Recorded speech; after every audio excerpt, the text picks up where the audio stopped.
Existem comidas proibidas a um cristão? Algumas pessoas defendem que sim, que existem alimentos proibidos. E usam o texto bíblico de Atos, capítulo 15, versículos 28 e 29, para fundamentar essa proibição. O texto diz o seguinte: Pois pareceu bem ao Espírito Santo e a nós não vos impor maior encargo, além destas coisas essenciais, que vos abstenhais das coisas sacrificadas a ídolos, bem como do sangue, da carne de animais sufocados e das relações sexuais ilícitas. Destas coisas fareis bem se vos guardardes. Saúde. São proibições alimentares que vêm desde o Antigo Testamento. Em Êxodo, capítulo 34, versículo 15, se fala do alimento que tenha sido oferecido a um ídolo.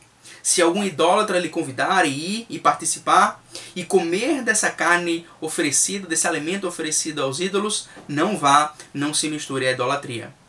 Já em Gênesis capítulo 9, versículo 4, se fala do sangue. A carne com seu sangue não deve ser consumida. O próprio sangue não pode ser consumido porque a vida do animal está no sangue. Por isso, essa proibição que reaparece depois na lei mosaica explica que o animal deve ser primeiro sangrado. Outros textos, como Colossenses 2, 16 e 17, nos dizem que um cristão não pode ser julgado pela comida ou pela bebida. Como conciliar essas duas ideias? O contexto de Atos capítulo 15 ajuda muito a entender essa questão. O contexto é a conversão dos gentios. E se esses gentios deveriam aderir a costumes judaicos e a práticas da lei de Moisés, como a circuncisão.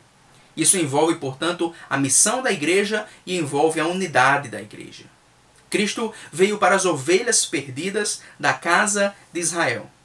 E após o seu ministério, ele enviou os seus discípulos por todo o mundo, para todos os povos, para que eles conhecessem e crescem no Evangelho. O costume apostólico, quando entravam em uma nova cidade, era de primeiro pregar o Evangelho nas sinagogas, pregar o Evangelho aos judeus. E isso causou impacto nas sinagogas, mas a partir dos capítulos 10 e 11, pessoas de origem não judaica começaram a se converter ao Evangelho. E isso causou impacto agora entre os cristãos sírios. Surge uma questão. A partir desse momento, o que fazer com esses cristãos de origem pagã? Até um primeiro momento, todos eram de origem judaica e de origem samaritana. Mas agora, o que fazer com esses novos convertidos? Eles deveriam viver de acordo com os costumes judaicos? Essa questão envolve comunhão entre vários tipos de pessoas. Entre cristãos de origem judaica que viviam na Terra Santa, entre cristãos de origem judaica que viviam na diáspora, entre pessoas de origem pagã, e inclusive pessoas de origem pagã que haviam primeiro se tornado prosélitos do judaísmo. Os costumes judaicos colocavam uma separação entre judeus e gentios. Levítico 17:10 coloca uma proibição do sangue até mesmo para os gentios que vivessem entre judeus. De maneira que isso forçava os cristãos judeus a decidirem de que lado ficar, com quem eles iriam manter comunhão, preservar a proximidade com os judeus de religião ou manterem a comunhão com cristãos gentios. O tradicionalismo judaico ou a nova comunidade. Os apóstolos não trouxeram uma posição radical, mas uma posição moderada. O radicalismo seria ruim para a missão da igreja, pois tanto judeus quanto gentios eram alvos da missão da igreja, seja na Terra Santa, seja entre outros povos. A decisão apostólica foi por isso uma decisão conciliatória. São 4 as proibições de Atos 15. Comida sacrificada a ídolos, imoralidade sexual, carne de animais sufocados e o sangue. Há quem tenha lido aí a palavra sangue no texto como significando homicídio. Isso não faz muita diferença porque também se fala da carne sufocada e por isso dá na mesma. Então, o que nos preocupa é a carne de animais com sangue e a carne oferecida a ídolos. O livro de Atos dos Apóstolos não é um livro de regras, é um livro de acontecimentos. Então não se pode presumir que porque algo é dito ou feito em Atos, torna-se uma prática ou mandamento universal. Há nesse livro decisões pastorais que aplicam princípios eternos a circunstâncias particulares. E essa aplicação mudaria em outras circunstâncias. São proibições alimentares. E sobre essas proibições alimentares, o apóstolo Paulo esclarece que sim, pode-se comer essas coisas. Quanto à carne sacrificada, ele é explícito em 1 Coríntios 10, 25 e 27. Paulo esclarece que um cristão pode comer tudo o que se vende no mercado e pode comer tudo o que um pagão colocar diante dele, mesmo se tiver sido oferecido a um ídolo. E isso é o caso de muito da carne que havia no mercado. Ele muda, por isso, a disciplina de Êxodo 34 e 15.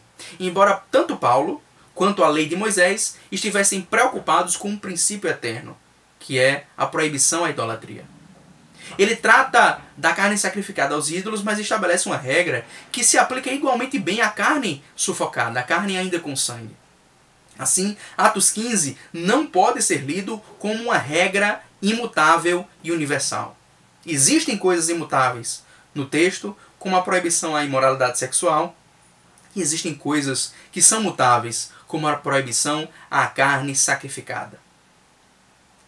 Paulo não estava mais no contexto de uma sociedade em sua própria terra, como no Antigo Testamento, mas no contexto da missão da igreja entre os pagãos.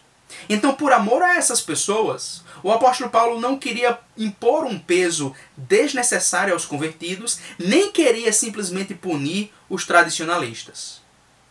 A lei da igreja é a lei do amor. E o amor é o que resolve todas essas questões. Quem ama ao próximo cumpriu a lei. E todos os mandamentos dependem do amor. Por isso, Paulo usa a primazia do amor em Romanos 14 e em 1 Coríntios 8 para solucionar essa questão. Em Romanos 14, trata-se dos alimentos impuros, judeus e gentios. Os judeus poderiam condenar os gentios por comerem alimentos impuros e os gentios poderiam desprezar os judeus por guardarem essas leis. Já em 1 Coríntios 8, trata-se da carne sacrificada. Novos cristãos vindos do paganismo.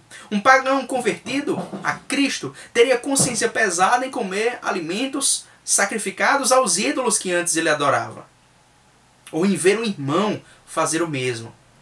Paulo responde a essas duas situações com o mesmo princípio. Ele reconhece a verdade do lado libertino. Nenhum alimento é impuro em si mesmo. O ídolo não é nada. Então, não há nenhum problema com o alimento em si mesmo.